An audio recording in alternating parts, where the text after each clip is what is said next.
Salama, peuple de Tata et Zambi, c'est Sœur Béatrice et je me tiens devant vous pour un nouveau message. Le message, c'est sur le port du voile.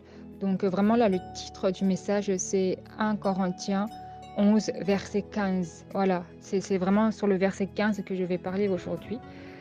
Voilà, c'est vraiment le Seigneur qui m'inspire à parler parce que j'étais en train de lire la parole du Seigneur. Et j'étais dans Ésaïe, mais ça n'a rien à voir avec le port du voile, hein, mais je vais vous expliquer.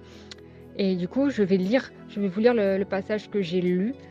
Déjà, c'est dans Ésaïe 2, pardon, Ésaïe 2, verset 22. Ça dit ceci: Cessez de vous confier en l'homme dans les narines duquel il n'y a qu'un souffle, par lequel valent-ils.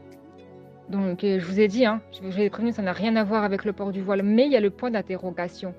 Et c'est là que ça commençait à me parler, en fait, parce que c'est dans 1 Corinthiens 11, verset 15, quand Paul y parle, il y a le point d'interrogation, n'est-ce pas? Et le point d'interrogation, c'est une question. On est d'accord que c'est bien une question. Je cherche le passage en même temps que je parle. Voilà, verset 11, 1 Corinthiens 11 plutôt, verset 15. Voilà, et je lis la parole au nom tout-puissant du Saya Congo. Mais que c'est une gloire pour la femme d'emporter, parce que la chevelure lui a été donnée comme voile. Il y a le point d'interrogation également. Et le point d'interrogation, on est tous d'accord que c'est une question, hein? Quand vous envoyez un message, une lettre, hein, quand vous posez une question, il y a le point d'interrogation. Il y a le point, on est d'accord. Du coup,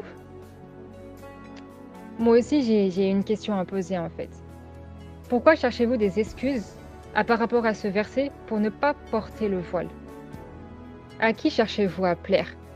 À qui cherchez-vous à plaire? Je répète la question, à qui cherchez-vous à plaire? Au Seigneur ou au monde? Alléluia. Le Seigneur veut que la femme porte le voile. Le voile, il y a la puissance dans le voile. Le voile, ça nous protège de la sorcellerie. Ça nous protège du mal, de la sorcellerie. Alléluia. Oh la kabachek et les bébés. Alors je repose ma question. À qui cherchez-vous à plaire en refusant de chercher le voile? En refusant de porter le voile, je voulais dire. On est d'accord que vous cherchez à plaire au monde et non au Seigneur. Vous voulez plaire à votre entourage. Vous voulez plaire au monde. Mais c'est pas ce que la parole demande. La parole demande que la femme porte le voile. Porte le voile. Alléluia. Toujours dans 1 Corinthiens 11. Là, on va aller au verset 10.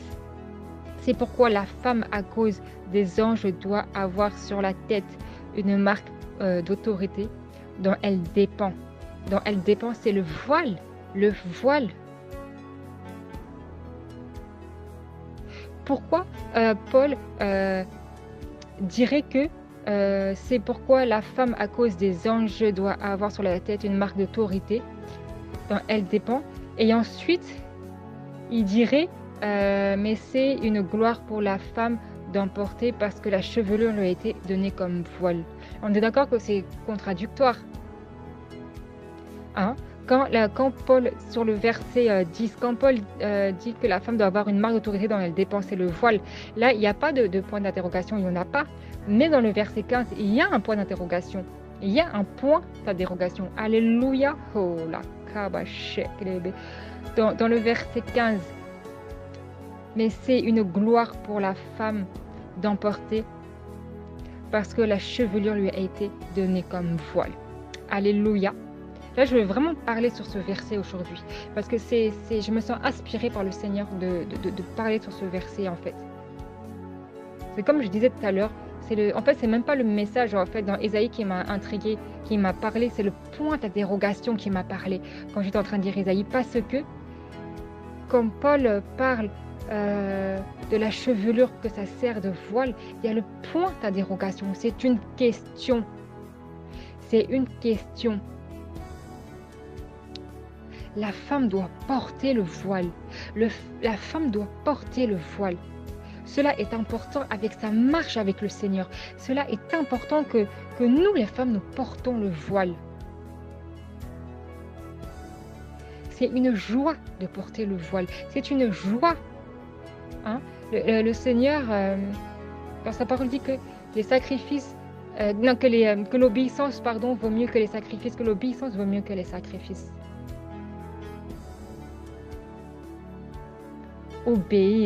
Obéir à la parole, obéir à la parole.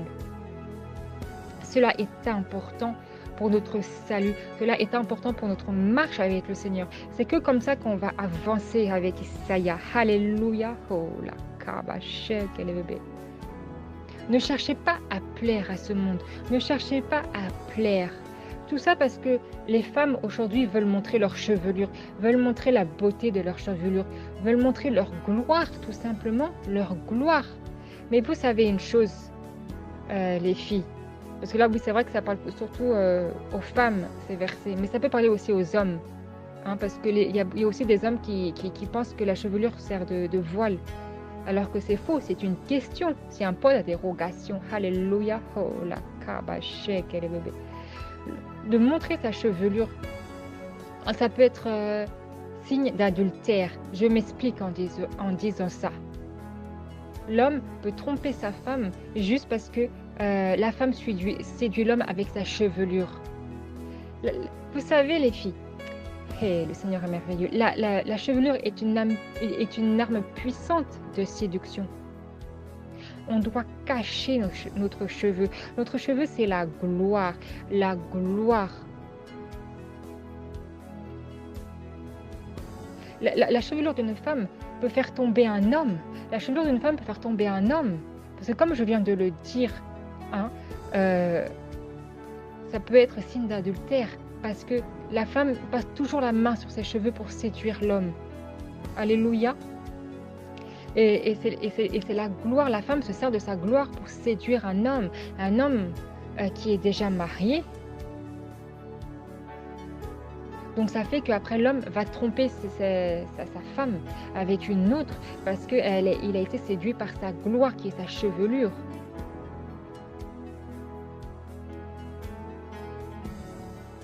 La chevelure est signe de vanité aussi. Je vais m'expliquer. Là, je vais parler de la teinture. La teinture, quand une femme fait des mèches ou des teintures, elle veut montrer. Elle veut montrer. Alléluia. Mais tout ça, c'est vanité. Tout ça, c'est vanité. La chevelure, elle doit rester telle qu'elle est. Mais elle doit être sous le voile. Le voile. Ne cherchez même pas à plaire à ce monde. Cherchez à plaire au Seigneur. Cherchez à plaire au Seigneur. Alléluia. Ayez la crainte du Seigneur. Moi, je vous le dis. Ayez la crainte du Seigneur. Quand Paul parle du voile, ce n'est pas pour nous embêter, c'est pour que nous puissions avancer avec le Seigneur. Paul, il avait des révélations puissantes. Mais c'est vrai que les écrits de Paul, elles sont mal acceptées. Surtout le port du voile, il est mal accepté. Et ce n'est pas normal. Ce n'est pas normal parce que la parole, elle est claire. La femme doit porter le voile. La femme doit porter le voile. Ayez la crainte du Seigneur. Je sais que beaucoup ont reçu le port du voile, mais elles ne veulent pas obéir parce qu'elles ont peur. Elles ont peur du regard des gens. Elles ont peur des jugements de leur famille, des jugements des gens dans la rue, de leurs amis.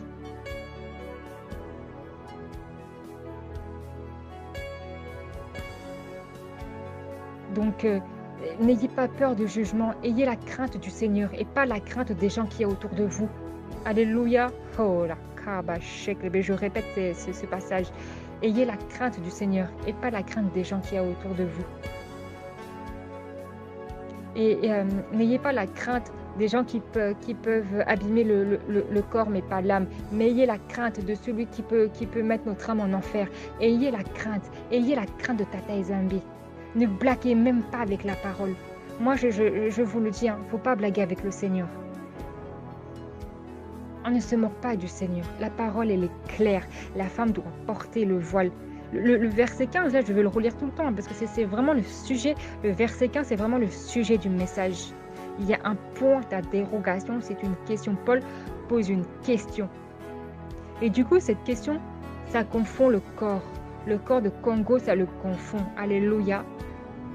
Parce que du coup, ça divise. Il y en a qui sont il y en a qui veulent, il y en a qui portent le voile parce qu'elles ont la connaissance de porter le voile. Il y en a d'autres qui veulent pas porter le voile. Alléluia.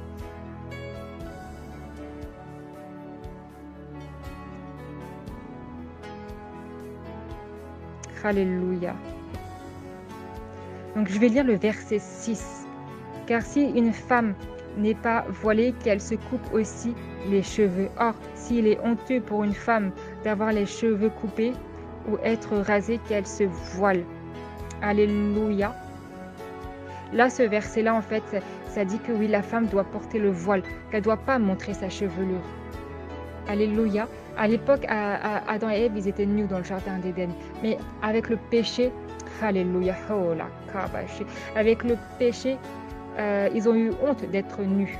Et c'est ça le port du voile, en fait. C'est la honte. C'est la honte. Alléluia, oh le Seigneur est merveilleux. C'est la honte, en fait. Du coup, on doit cacher, c'est ça. C'est une gloire, mais en même temps, c'est le péché, en fait. La parole, elle est claire. La femme doit porter le voile. Je relis le verset 6. Car si une femme n'est pas voilée, qu'elle se coupe aussi les cheveux. Alors que là, en fait, car si une femme n'est pas voilée, qu'elle se coupe aussi les cheveux. Pour la femme, c'est une honte d'avoir les cheveux courts. Parce qu'elle a plus de gloire. Alléluia. Et du coup, ça dit, si une femme n'est pas voilée, qu'elle se coupe aussi les cheveux. Ça veut dire que c'est une honte pour la femme de ne pas porter de voile. C'est une honte pour la femme de ne pas porter de voile. C'est pour ça la parole dit, si une femme n'est pas voilée, qu'elle se coupe aussi les cheveux. Or, s'il est honteux pour une femme d'avoir les cheveux coupés ou être rasée, qu'elle se voile. Qu'elle se voile. La femme n'est même pas censée montrer sa chevelure. Alléluia. Je vais vraiment, là, sur ce message, je vais vraiment insister sur 1 Corinthiens 11, verset 15, parce que c'est vraiment le sujet du message, c'est vraiment le sujet. Parce que ce verset, en fait, ça confond. Voilà, ça confond. Parce qu'il y en a d'autres qui croient que il faut porter le voile, et celles qui croient qu'il faut porter le voile, elles le font bien de penser ça, parce que c'est ça, il faut porter le voile. Il y en a d'autres qui pensent qu'il ne faut pas porter le voile. Il y en a d'autres qui pensent qu'il faut porter le voile seulement quand on a les cheveux courts. Non, peu importe la longueur de tes cheveux, la femme doit porter le voile. Porter le voile, c'est très important. Vous imaginez même pas la puissance qu'il y a derrière le voile. Il y a une puissance. Il y a le foulard et le voile que la femme doit porter. Déjà, quand on se couvre la tête avec simplement le foulard, ça nous protège de la sorcellerie. Mais le voile, il est encore plus puissant que le foulard. Parce que la parole parle du voile. Paul parle du voile. Hein? Paul, il ne parlait pas avec la chair. Hein? Paul parlait avec l'Esprit du Seigneur. Paul parlait avec l'Esprit du Seigneur. Je vais relire le verset 15, hein, parce que le verset 15, là, je vais le lire souvent. Je vais le lire souvent, ce verset, parce que c'est vraiment le sujet du message. Mais que c'est une gloire pour la femme d'emporter, parce que la chevelure lui a été donnée comme voile. Quand vous lisez ce verset, vous oubliez le point d'interrogation. On dirait qu'il y a un voile devant votre yeux et vous ne voyez pas le point d'interrogation. C'est une question. La femme doit porter le voile. La femme doit porter le voile.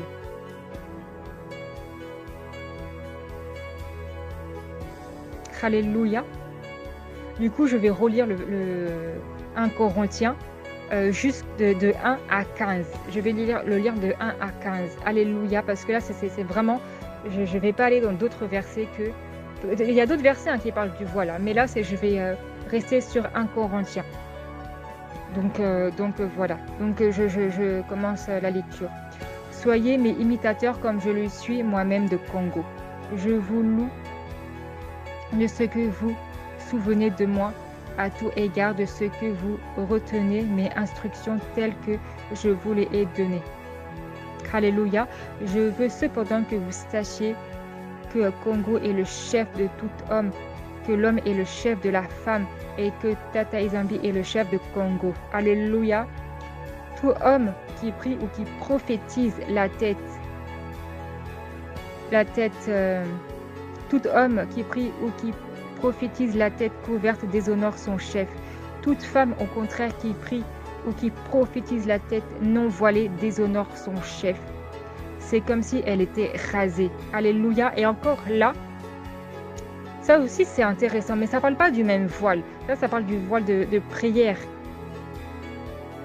Ça parle vraiment du voile de prière et de la prophétie. Alléluia. Là déjà, même rien que pour le voile de prière aussi, si la femme ne porte pas le voile de prière, c'est comme si qu'elle était rasée. C'est comme si qu'elle était rasée. Alléluia. Oh la kabachek, le bébé. Je relis le verset 5. Mais de base, le verset 5, c'était vraiment pas le sujet du message, mais le Seigneur là me parle à fur et à mesure en fait, du coup. Parce que là, de base, le message était vraiment le voile quotidien. Donc je me laisse guider par l'Esprit. Alléluia. Donc je vais relire le verset 5. Toute femme, au contraire, qui prie ou qui prophétise la tête non voilée, déshonore son chef. C'est comme si qu'elle était rasée. Toute femme, au contraire, qui prie ou qui prophétise la tête non voilée, déshonore son chef. C'est comme si qu'elle était voilée. Et le chef de la femme, c'est l'homme. Le chef de la femme, c'est l'homme. Alléluia. Oh la kabachek et le bébé. Verset 6. Si une femme n'est pas voilée, qu'elle se coupe aussi les cheveux. Or, s'il est honteux pour une femme qu'elle se... Je vais relire le verset. Car si une femme n'est pas voilée, qu'elle se coupe aussi les cheveux. Or, s'il est honteux pour une femme d'avoir les cheveux coupés ou d'être rasée, qu'elle se voile. Le verset 7. L'homme ne doit pas se couvrir la tête, puisqu'il est à l'image de la gloire de Tata Ezambi, tandis que la femme est la gloire de l'homme. Alléluia. Le verset 8. En effet, l'homme n'a pas été tiré de la femme, mais la femme a été tirée de l'homme. Verset 9. L'homme n'a pas été créé à cause de la femme, mais la femme a été créée à cause de l'homme. Alléluia. Verset 10. Cependant, c'est pourquoi, excusez-moi, mais j'ai du mal à voir avec mes lunettes. C'est pourquoi la femme, à cause des anges, doit avoir sur la tête une marque d'autorité dont elle dépend. Et vous voyez, quand on lit tous ces passages, en fait, il n'y a pas de pause d'interrogation. Le seul point d'interrogation, c'est dans le verset 15. Alléluia, parce que c'est une question. Là, dans les versets que je viens de lire, ce n'est pas une question. Simplement, il dit que la femme doit porter le voile. C'est dans le verset 15 que c'est une question. Donc, je reprends au verset 10. C'est pourquoi la femme, à cause des anges, doit avoir sur la tête une marque d'autorité dont elle dépend. Toutefois, dans le Seigneur, la femme n'est point sans l'homme, ni l'homme sans la femme. Verset 12. Car de même que la femme a été tirée de l'homme, de même l'homme n'existe pas sans... De même... Verset 12. Car de même que la femme a été tirée de l'homme, de même l'homme existe par la femme. De tout vient de Tata Ezambi. Verset 13. Jugez en vous-même. Il est convenable qu'une femme prie Tata Ezambi sans être voilée. Voilà, là aussi c'est une question. Le verset 13 c'est aussi une question. Parce qu'il n'est pas convenable pour une femme de prier le Seigneur avec sa gloire. La gloire, elle appartient au Seigneur. Il ne peut pas avoir de gloire. Le Seigneur nous a donné une gloire. On doit la cacher. On ne doit pas montrer sa gloire au Seigneur. Si on va dans la prière avec notre gloire, on prend la gloire du Seigneur. Dans ce cas-là, on prend la place du Seigneur. Parce que la gloire, elle appartient au Seigneur, la gloire. Alléluia. Le Seigneur nous a donné une gloire, mais on doit la cacher. On doit la cacher. Seul le Seigneur doit avoir cette gloire. Le verset 14. La nature elle-même ne vous enseigne-t-elle pas que c'est une honte pour l'homme de porter des longs cheveux? Et le verset 15. Mais que c'est une gloire pour la femme d'en porter parce que la chevelure lui a été donnée comme voile. Alléluia. C'est une question. Le verset 15, c'est une question. Ne cherchez pas à plaire à ce monde. Parce que moi, je vous le dis en vérité, à chercher à plaire à ce monde, c'est la perdition. C'est la perdition. Oh la cabachette et les bébés. C'est la perdition. N'oublie pas que la guerre va bientôt arriver. La guerre va bientôt arriver. Il est temps d'obéir au Seigneur. Il est temps de se repentir et d'obéir parce que beaucoup de femmes ont reçu le port du voile. Mais beaucoup ont refusé. Ont refusé parce qu'elles ont peur des jugements de ce monde. Elles ont peur. Mais on est tous appelés à être persécutés. La persécution, ça fait partie de la marche avec le Seigneur. Car lui-même, Isaiah Congo, il a été persécuté. Nous ne sommes pas plus grands que Rabboni. Nous ne sommes pas plus grands que Rabboni. Si Rabboni a été persécuté, nous serons aussi persécutés. Avec ou sans le voile, on ne va pas échapper aux persécutions. Il faut porter le voile. Cela est important, que ce soit dans la prière que dans le quotidien. Il n'est pas convenable pour une femme de se prosterner devant le Seigneur avec sa gloire. Le Seigneur nous a fait grâce, il nous a donné une gloire, alors que c'est la femme qui a péché en premier et qui a tendu le fruit défendu à l'homme. C'est la femme, et pourtant le Seigneur nous a fait grâce. Dans son amour, il nous a donné une gloire, la chevelure. Mais on s'en sert d'une façon mauvaise. La gloire, on doit la cacher. La gloire, on doit la cacher sous le voile. En plus, avec la chevelure, on peut faire de la sorcellerie avec. On peut faire plein de choses occultes. Il faut la cacher. Le voile protège. Vous imaginez même pas la puissance à travers ce voile. Alléluia. Paul, dans le verset 15, c'est une question. J'insiste là-dessus, moi j'insiste. Parce que c'est un point de dérogation. Encore une fois, comme je vous disais au début du message, quand vous envoyez un texto ou une lettre, quand vous posez une question, vous mettez le point d'interrogation. Vous le voyez quand vous mettez le point d'interrogation. Alors pourquoi là, quand vous lisez la parole, vous êtes aveuglé par le point d'interrogation? C'est comme si que vous voyez les écrits sans le point d'interrogation. Non, il y a le point d'interrogation. C'est une question. Ça, en fait, c'est une excuse de désobéissance. C'est une excuse de désobéissance. Et ça, c'est très mauvais. C'est dangereux spirituellement. On ne joue pas avec le Seigneur. On ne se moque pas du Seigneur. Là, j'ai fini ce message. Je sentais vraiment que je devais faire ce message. Donc j'espère vraiment que ce message va parler à beaucoup.